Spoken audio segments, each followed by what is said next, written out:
On the second ever episode of the Breaker Brief, I chat with Kansas Pickerel, owner of Carbon Heights Fitness Academy, a CrossFit affiliate in Lindsay, Ontario. Kansas is one of the busiest people I know, and somehow, between her semi-professional rodeo career and growing her business during a pandemic, she has managed to steadily improve her open placement, rising from 176th in 2020 all the way to 61st in 2021. Our conversation covers a variety of topics, from why you should snatch to the importance of mindset. I really appreciate Kansas taking the time out of her day to chat with me and hope you find as much value as I did from our conversation. Guys, we did it. We made it through one whole episode. We're on our second episode now. Thanks for listening. We had a lot of people listen to the first episode, which was surprising. Mallory didn't actually think anyone would listen, and here we are.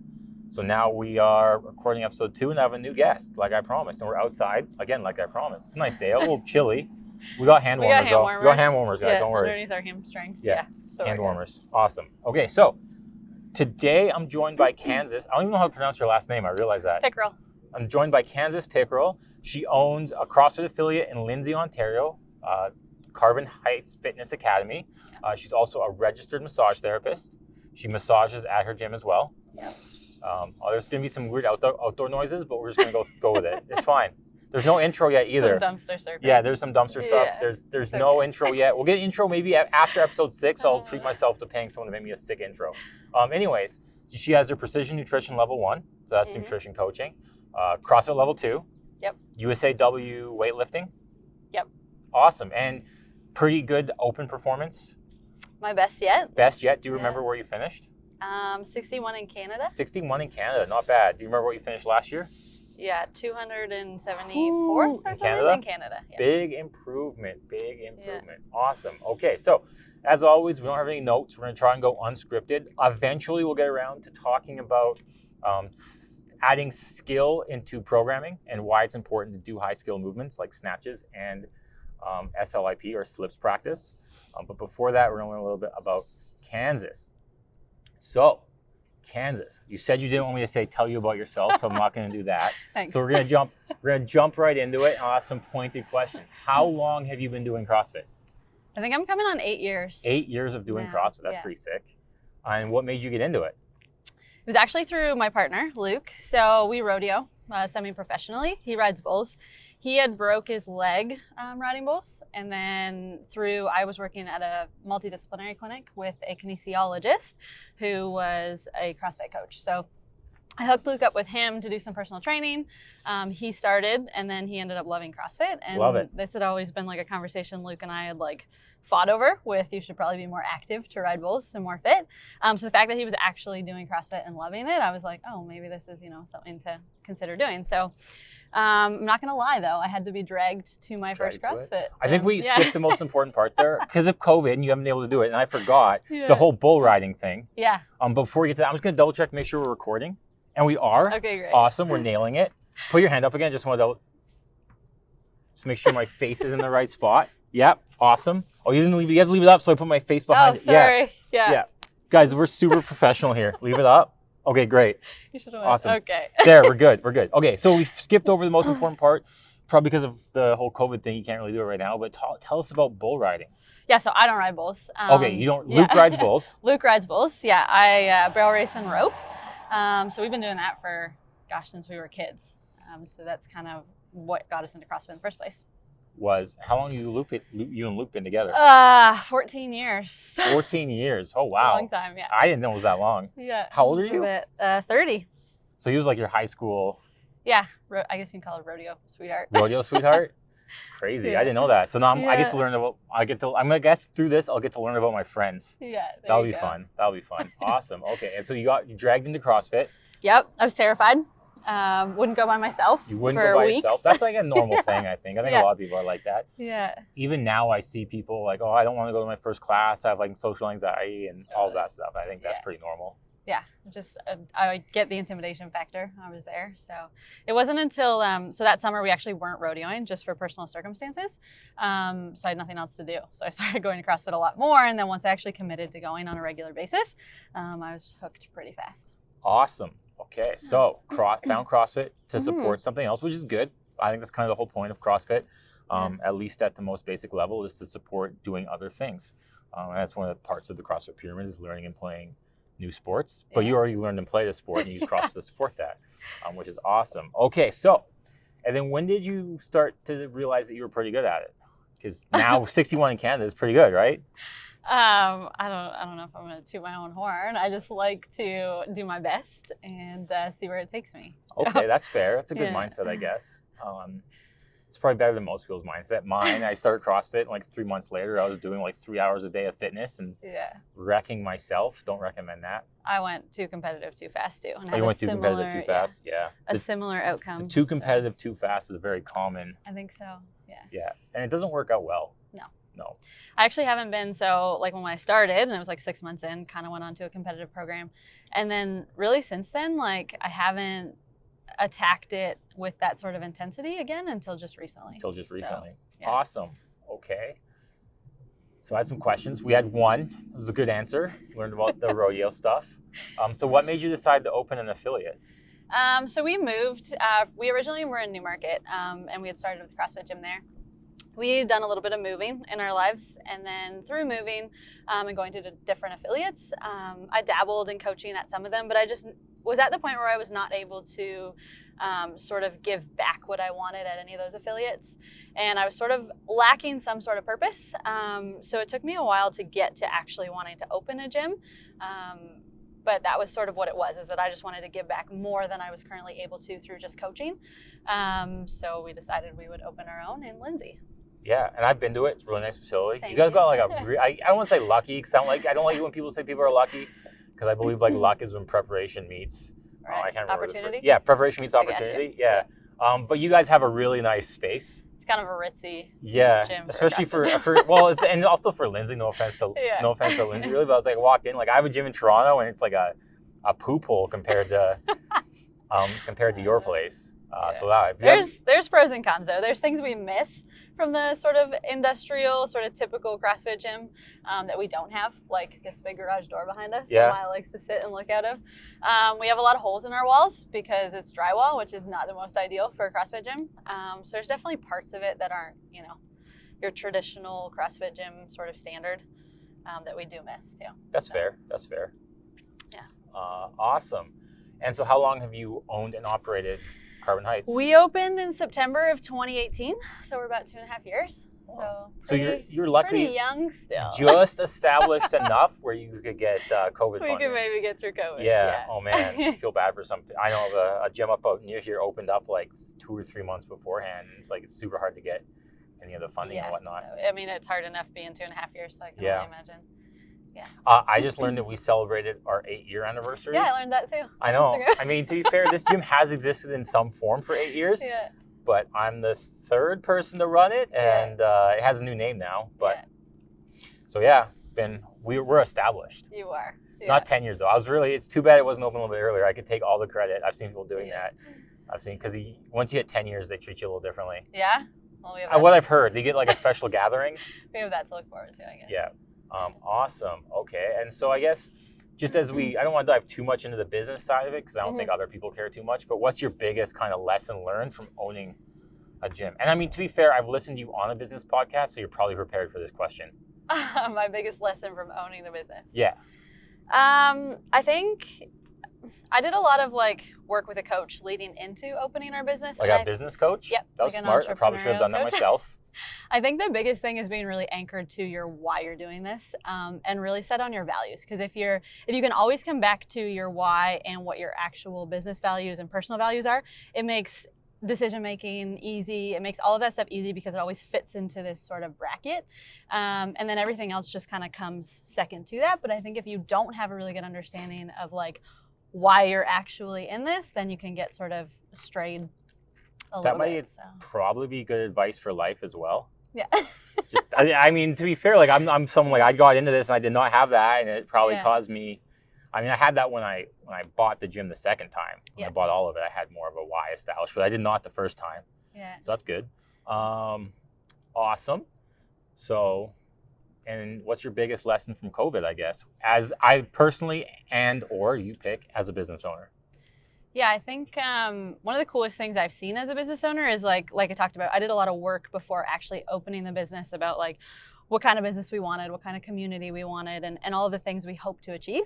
COVID was one of those sort of like rare opportunities where we got to see that actually come to life. So we talk about wanting this like rock solid community and stuff, and you don't really, I mean, you do see it along the way, but in times of adversity, you really see that stuff come out. So to see the strength of our community and how much everybody supported one another through COVID and the, you know, the unknown and sort of the, I guess, the difficulties of being at home and trying to stay motivated and everything, that was really huge. Like, it was a cool opportunity for us to sit back and go like, oh, wow, look, we did it. You know, like, here's this community that we were hoping for and look how strong it is.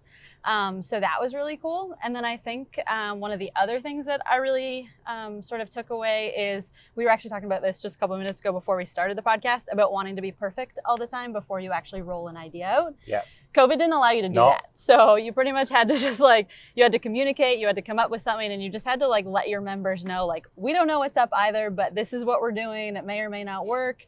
So it was a really good learning opportunity for me to get outside of that sort of like, everything's got to be perfect, because there was no time and there was no, I don't think there was a template of perfection. Like, none of us knew what we were doing or what this is. And there was like guideline. I was kind of shocked, because some people obviously like had no idea what they were doing, and it wasn't like Canada was the first place hit.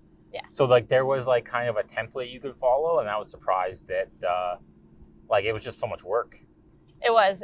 I feel like we worked. It's funny because some people like went home and didn't work as much, and I feel like running a gym the way we did through COVID has definitely been more work than if we were in a gym running classes all day. Okay, so keep in mind that this podcast is gonna go like 500 episodes. And on episode 500, someone's going to look back on this, and they'll be like, they'll find out some episode 450 and listen, and then go back into the early episodes, and they'll have forgotten all about COVID. Well, so we're gonna we're gonna move on. And so guys, one of the goals I my hands are in my pockets because I got these. The sun is. I like mine. One of the goals I have with this pockets. One of the goals of this podcast, or the purpose, I guess, speaking to what you said earlier, is to kind of like interview people and get kind of nuggets for you guys on training and CrossFit that you can maybe listen and take with you. And I think we kind of got into that finally when Mallory and I were doing our first interview. Hopefully you guys got something out of that. But that's where I kind of want to steer this to now. Totally. And I think when I was thinking about what I was going to talk to Kansas about, I was going to talk to her because you guys have been doing the same programming as we have since your inception. Yep. Yeah. And so I think, and that's unique because like I didn't start this gym with my programming. I kind of like shoved it in there. Yeah. But you started the gym with the programming and kind of got to see the growth. And I think we're going to talk about that. So what we're going to maybe delve into a little bit now is a discussion on why you should include movements like snatch and L-sit and handstand practice and stuff like that. So I guess like the first question I have is, do you see any resistance when you have maybe someone come from a different gym or someone come from maybe not so much maybe a more traditional strength and conditioning background, and you're like, I want you to spend 20 minutes doing your scales, L-sits, inversions, planches, and stretching? No, I haven't actually. You haven't? Oh. No, I've had more members come over and appreciate the fact that there's high skill stuff there you programmed. go. Yeah, they're like, oh, I really like that you program a strict muscle up, even though most of us don't have a strict muscle up. Yeah, so I've actually seen the other end of that. Awesome. Yeah. I mean, I've seen the same thing too, but I think I was hoping maybe you hadn't, so you get some knowledge. Because I don't have it. No one ever comes and is like, hey, why is this program I can't do it? Yeah.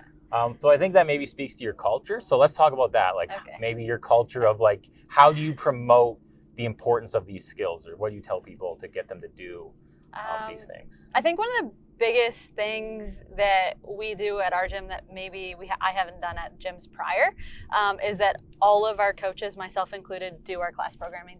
And I think that that's a big part of it. So obviously, you know, in order for that to happen, you have to have a program that is going to cater to your most advanced athlete, but then also be accessible to your most novice and beginner entry level athlete. In our board briefs, we talk about, and we actually say, like, you know, we're doing strict muscle up today, and you may not have a strict muscle up today, but you know, there's all of these progressions that you can do, no matter where you are, that are going to work you closer to that. Awesome. And yeah. So having progressions built in. Yeah. and knowing how to coach those. And a really clear roadmap. Like I Yeah. think it's really important to be able to say like, yeah, we're not at a strict muscle up yet, but these are the steps we need to take to get to a strict muscle up. And guys, don't worry. In 2022, I'm just going to push it back. We are going to have a visual roadmap of getting the skills. It was one of the projects I was working on pre-COVID. I didn't mean we didn't have one. Pardon? I didn't mean we didn't have one. Oh, I know, but like I want to have like a poster you can put up. Oh, Like it's yeah, like going to that's be cool. like strict muscle up, and it's going to be like a flow chart. Oh yeah, that works. Yeah. We just have like a written one. No. Yeah, but it's in the coach's notes. Yeah. But Yeah. so that's awesome. I think we're the same thing here too, and I think same thing, having progressions. I think, why do you think it's important to include the high skill, besides having coaches work out in class, why do you think it's important to include the high skill movements? Well, I think they all have transference, right? Like the things that you need to do a strict muscle up or a snatch, like whether you're doing it with a PVC pipe or 200 pounds, you're still learning all of the same things. I mean, you're still routing that neuromuscular pathway. You're still required to use the balance. You're still required, all of that athleticism is the same regardless of PVC pipe or 200 pounds, right? Exactly. I think that's a really good point. I like it, and I've coached at half a dozen gyms now over the last 10 years. And I've always ran into, so I guess I've coached the snatch at gyms that don't have maybe the culture you have. Right. And it's interesting to see where people just don't want to do it because they get frustrated versus not wanting to do it or just being excited to learn. So I think the ego is really important. Yeah. And checking that. Totally checking the ego. And so always. Yeah, always check the ego. So I think that's really neat. And I think you touched on it. I personally really like something like an overhead squat or a snatch, even though you might not be able to do it now, maybe in 2 years you can do it. Yeah. But the journey to get there will make you so much better at living your life. Yep. And I think that's what people forget. It's you don't do this to necessarily lift as much weight as possible. You do it so you can poop in the woods when you're 60, when the zombies come, or poop in the woods. I guess now when you're we have some 60-year-olds in here throwing around some big weight. We use that all the time. Yeah. We tell people they can't skip run days because of the zombie apocalypse. They can't skip to run be days because prepared. of the zombie apocalypse. Awesome. What benefit have you personally seen? Because I think adding the SLIP practice in is something that was actually started around COVID. I know that the LSIT it was an excuse for me to focus on some things that I had been hesitant to put into the programming. Yeah. And I think I noticed a big benefit in our membership, especially with the LSITs and whatnot. Yeah. Have you personally noticed a difference? In our membership? Or you or your membership, both? Yeah, I think everybody's getting, it's been interesting because throughout COVID, and you and I have had this conversation from when we came back to the gym and we did sort of our retesting in the fall, that paying attention to that foundational stuff and whether it was tempo squats or the slip stuff, it paid huge dividends in our members' actual movements. Everybody came back to the gym and everyone was squatting better, or just moving functionally better than we were before when we weren't maybe including all of that because we had access to a full gym. So I think that was a really cool benefit that we got from COVID if we're looking for a silver lining of a global pandemic. I definitely agree with that. And the other thing I like is including a lot of that stuff, but including more dumbbells and stuff like that. Yeah. I think the LSIT, I have members who couldn't do one, who can now do a 15-second full LSIT hold on the floor. Trina was crushing on this morning. Yeah, on the floor with no dumbbells or anything. I can't do them. I was scaling mine this morning. That's one movement too that I'm still hung up on. So we should probably work on it. But Trina has a strict bar muscle up now. She does. Which she got in quarantine. Yeah, in quarantine. Yeah, cool. We actually, the rare time we were open in Toronto, we had people come on our outdoor rigs over there, hit some strict bar muscles for the first time. Yeah. Awesome. So it's really cool to see that because a lot of people, going into COVID had a negative mindset about what you could achieve at home and not having access to the weights and stuff. So it was really cool to see the people who just tackled the adversity and, made the best of what they had and how they came back and how much better they were for it. Yeah, I think so. I think I saw that too, especially the tempo stuff. We had one member who just had a sandbag, nothing else, a sandbag and a balcony, and they came back with a strict bar muscle up. Their lifts didn't go down too much. They were back within 2 months. They were above where they'd ever been. So that was really neat to see. I PR'd my back squat and I tried to follow the sort of at-home programming as close as possible through the first lockdown. Yeah. And so we hadn't really done much heavy squats or anything, and we had tested our back squat shortly after we were back in the gym.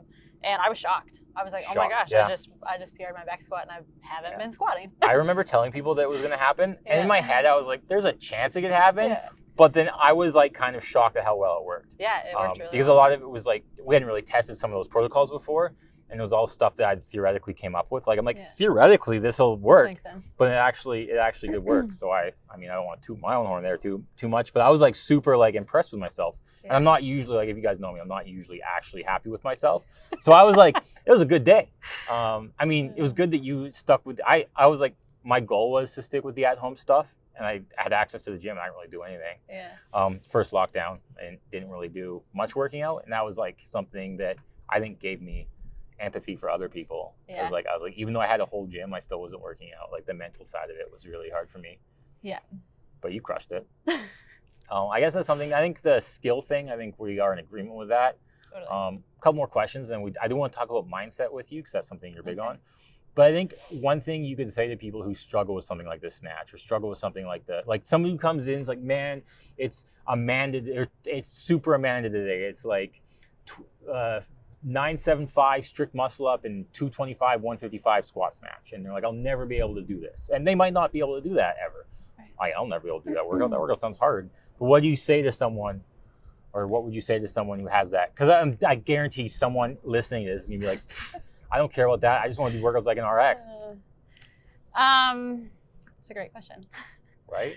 I think getting too far ahead of yourself and thinking too much long-term is where you get hung up on stuff like this. Like just focusing on in the moment. And I know it sounds super cliche. It is, but it's true. But it is. Like focusing on what you're doing today, and that's going to like end up benefiting you long term. But it's when we get way ahead of ourselves of thinking like, oh, I just want a 155-pound snatch, and we don't snatch the barbell yet. It's just focus on, the 3 things you need to do to snatch the barbell today, and do those things perfectly. Like execute those perfectly to the best of your ability, and that stuff will come.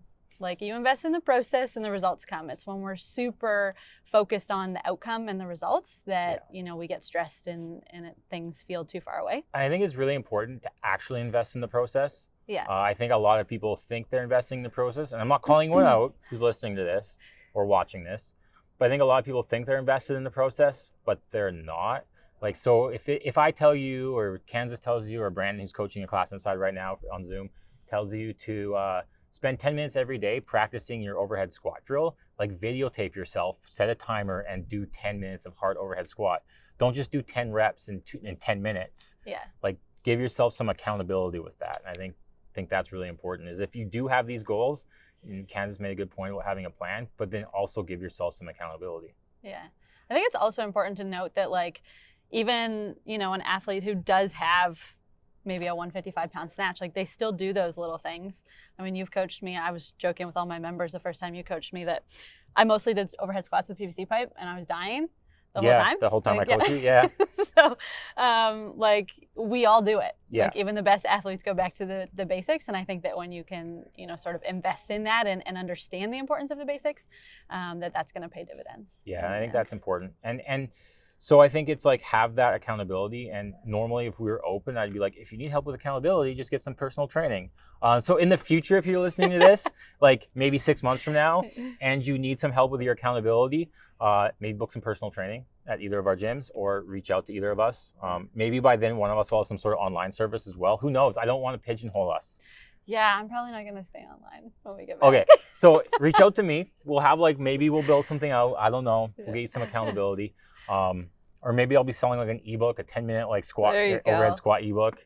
I don't know. I don't want to pigeonhole myself. I want to be able to go back and edit some product placement. We're just trying to make 6 podcasts right now. Yeah, make 6 podcasts, but I just want to make sure you guys know that. But it is really important. Another thing you could do, another strategy for accountability, if you don't want to do some sort of PT, and if you're a breaker member, you can reach out to Brandon and he'll just text you every day to make sure you do your overhead squat therapy. But just find an accountability buddy. Mm-hmm. Like find someone online. Hey, your overhead squat sucks. My overhead squat sucks too. Let's Zoom each other every day and look at each other overhead squatting. There's no reason not to do that, especially because you can't hang out after class right now and do it. Yeah, having training partners is helpful. Training or just an accountability buddy. Yeah. Don't make it official. Don't make it official. You gotta be chill with it. Maybe down the road you call him a training partner. Okay. I don't even call my wife my training partner yet, and we train like every day together for 2 hours. This lockdown is different. Lockdown, was it 4 for us in Toronto? 3 or 4? So. It's 3 for us. Yeah, I'm taking it different. I don't know. Do we count it as 4 for you? Because you guys never really got out of the third I one. think we just count it as like the longest. It's like an extended the Game of lockdown. Thrones winter that's coming. Awesome. Okay, so we touched on it a little bit. Let's talk about a bit about mindset, because I guess I do coach you a little bit on the competitive aspect of CrossFit, and something I've always struggled with coaching because I don't really have a super firm grasp on it is mindset. And what attracted me to coaching you is the fact that I don't have to worry about that. You have it locked in place. Because my mindset is, hey, just try harder. Yeah. And I know that's not how it works. Yeah. But that's kind of my attitude towards it, because I've always had a pretty stubborn mindset. Yeah. When I wanted to like when I flip that it's time to workout switch on, it kind of like just stays on until I hurt myself. Mm-hmm. Probably maybe that's a mindset problem as well, right? Yeah. Thinking about it, saying it out loud, it's like, oh, I just go so hard I blow myself up after like 3 weeks. So maybe I have my own mindset stuff to do, but let's talk about your mindset and what you've done to work on your approach. Yeah, so mine actually came more from rodeo. That makes sense. Than it did from CrossFit. But it applies to CrossFit. Totally. It's my favorite part is the transference between the two. And I think it's where I'm really lucky, because most people like play sports growing up, but they never like, once you kind of get out of that sports age and you don't go into something competitive, if you're not somebody going on to college, sports or whatever, you don't really do anything that's competitive anymore. So I think having rodeo is a really sort of, I guess, a benefit for us, because we constantly get to work in those high pressure situations. But I was in a slump, and I actually sought out a sports psychologist. So I've done some actual one-on-one stuff with a sports psychologist. Luke and I have read a lot of books. We do a lot of talking about it. But one of the biggest things we see is like, yes, you have to read the books, but then you have to start to apply the books to yourself. Yeah. So a lot of times we see people read the books and then they just like, I read the book, I should get it. And it's just I slept and the book was open on my face. You laugh, but it's true. Yeah. And it's in those moments, like say you're having a really bad workout in the gym. It's being able to shift, there's a B, being able to shift your mindset into, okay, this is one of those opportunities where I get to learn how to get through a workout when everything's going wrong, or where's the opportunity in this. And I think having that sort of background in the sports psychology and the mindset training is what helped us get through COVID, because we were probably the most prepared we could be mentally to get through that. And then now I just look for all the opportunities of like, how can we make this transfer to this and so on and so forth. Oh, I just had like 6 panic attacks, and there's like 6 holes in my wall now of rage punching. Yeah. And then there's like a pillow that's just stained with tears. Yeah. I did not have that. Maybe I should get into that mindset a little bit. But yeah, I didn't notice that too. Because I've read some books on business here and there, and for my thing is with a lot of those books, it's like they just need like 20 pages, and it's repetitive. But then I know people who've read or some of those self-help books, and like you aren't you're not mimicking anything. We read the same book, but you didn't take the message away from it. I've read like 4 books. Yeah, reading it is not enough. It's applying it, and the applying is what's the hard part. I mean, that's the part that's tough to do, for sure. So what is something someone could do? Well, you've already talked about like giving yourself kind of like a pep talk in a workout, and seeing the positive of that. But what's something they could, like a day-to-day, is there anything daily you can do or anything? I'm asking for myself now. What can I do to make my mindset better instead of just like being like this? Yeah, I mean, it depends on there's obviously a big, broad spectrum here that we could talk about. No, I just want the quick fix that I can apply right now to myself.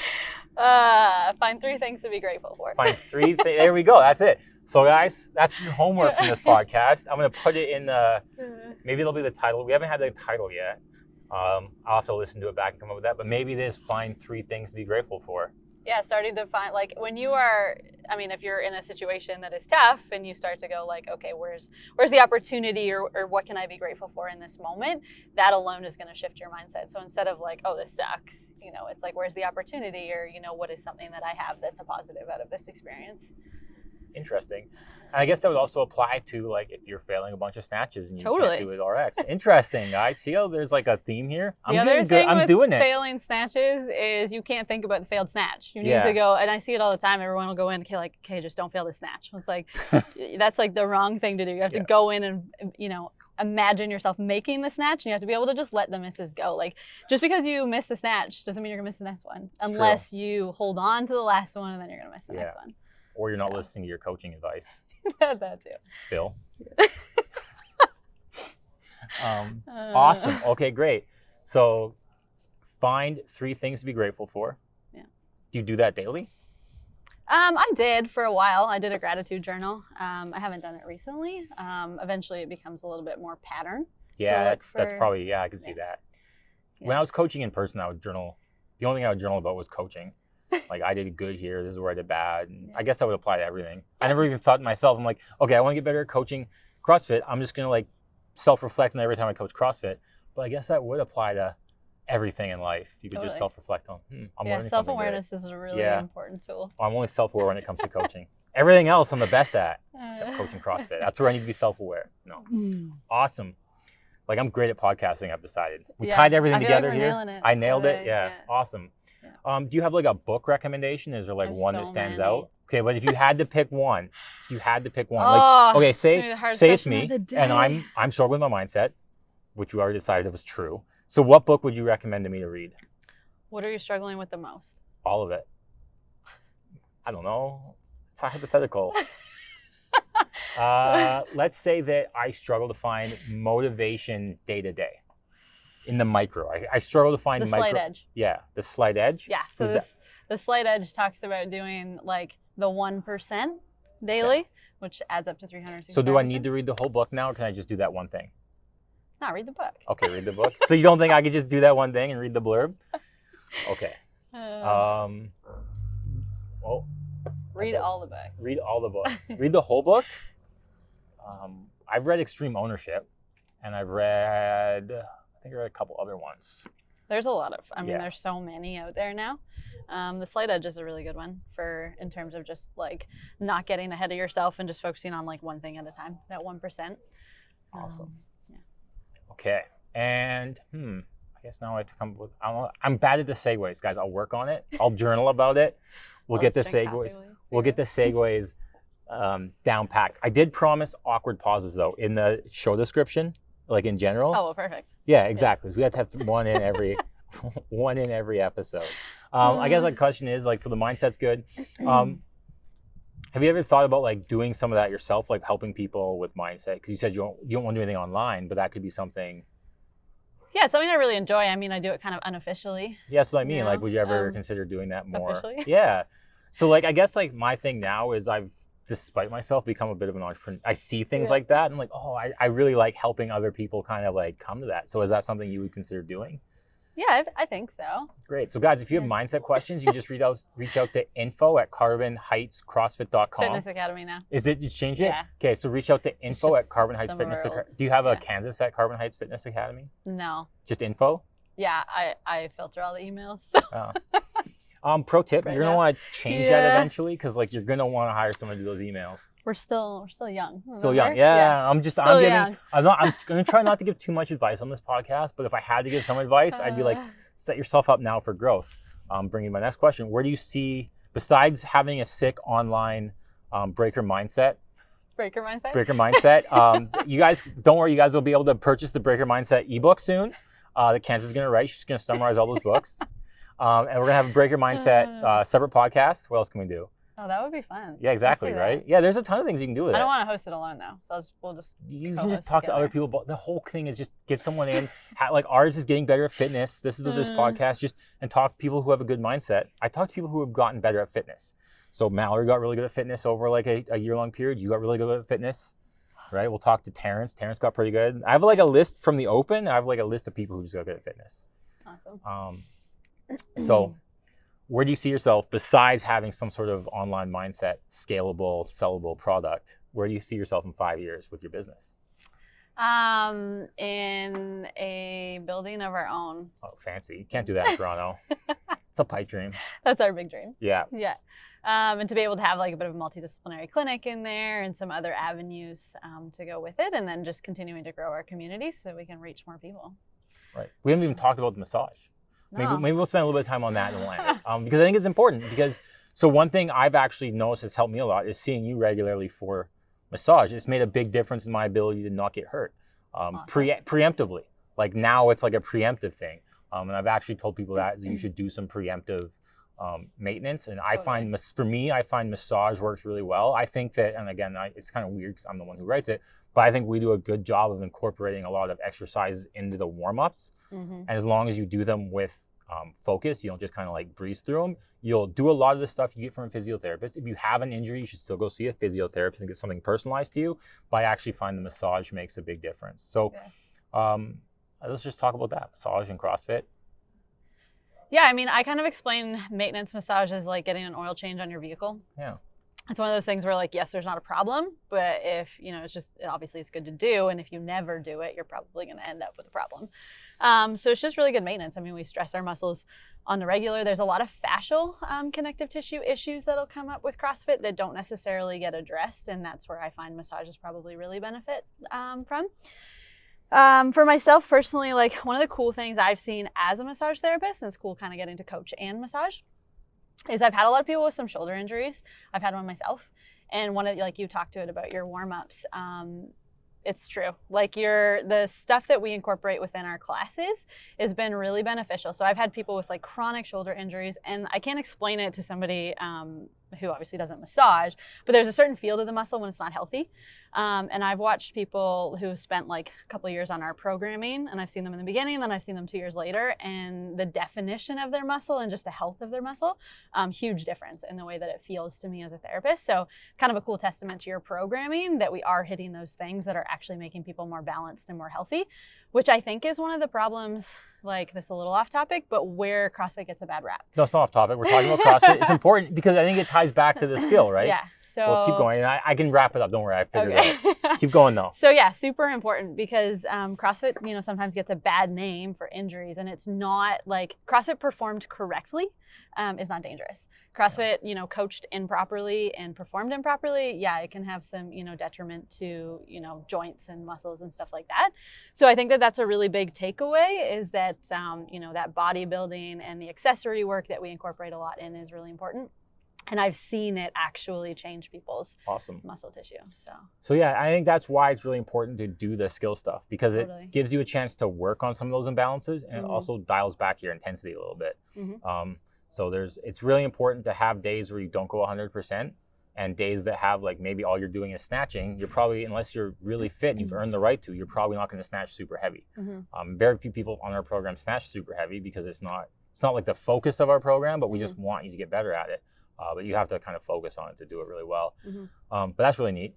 Yeah, it was pretty cool. Yeah, and so the skill stuff guys will help you with the injury prevention too. Yeah, and I've noticed like huge like imbalance issues get corrected. Doing your programming. Awesome. Yeah. Not mine though, as you pointed out on me.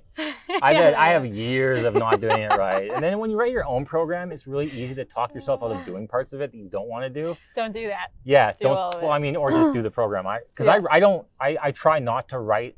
I write things I don't want to do consistently. And almost to the point where I'm like, oh, that sucks. I'm going to make it harder. Because I'm so afraid of just writing a program that only I want to do. And if that was the case, all we would do is Amanda over and over again. Like it would just be muscle ups and snatches every day. No heavy back squatting, no single leg stuff whatsoever. Yeah.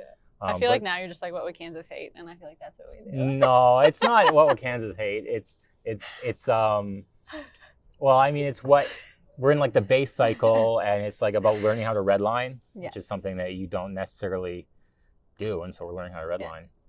Speaking of which, Kansas has to go hit the class workout today, and we're filming this on Monday, so you got to go ride the Echo bike. Awesome. Yeah, and work on their slips. And I'm gonna coach her through the slips a little bit because we haven't done that together yet. Maybe I'll get you guys some content from that. We'll see how much space I have left after this. I think it's probably about 30 minutes. I don't know. When did we start? I don't know. Brandon's still in there though, but I don't know if he's coaching true. or if he's just chatting with people online. Coaching. So we're gonna get Kansas on the Echo bike to learn how to redline. We're gonna do some. Never been stuff. on the Echo bike either. We're not even sure that I. Oh yeah, you might not fit. You might not fit. You might be too. That's a complaint. I have long legs. And then maybe we'll get some SLIP practice because I think the SLIP practice is my biggest takeaway from COVID. Yeah. Especially like when people I know we started it beforehand because I had people do a front scale like unscripted. I went away from the notes I wrote and I was curious. I made a bunch of people do a front scale and people cramped up in like a second. And then now people are good at it. So it's hard. Yeah. Yeah, we thought the first time we're like, oh, we'll just do like a minute unbroken. Yeah, That was dumb. I was like, yeah, we'll just do 30 seconds. No, now people can do like 30 seconds. Yeah, we do 20s. Now I want to get people's feet higher. Awesome. Okay, that's it. Thanks for joining. Do you have any questions for me? Anything big? Nothing like too big, because like we do have to like wrap this up. But do you have any questions for me before we end? I don't think so. You don't think so? No. Okay, awesome. So you're in the running to be the potential future co-host. We don't have. It's you and Mallory so far. Mallory has no interest in doing it. But over these first 6 episodes, I'm going to try and find a co-host. Just in case This I is like don't... an interview. Yeah, It's like an exactly. It was a unofficial job interview. Awesome. Nice. Okay, guys, that's it. Cool. Hopefully I get this out in time and everything works well. Awesome. Thanks, Tom.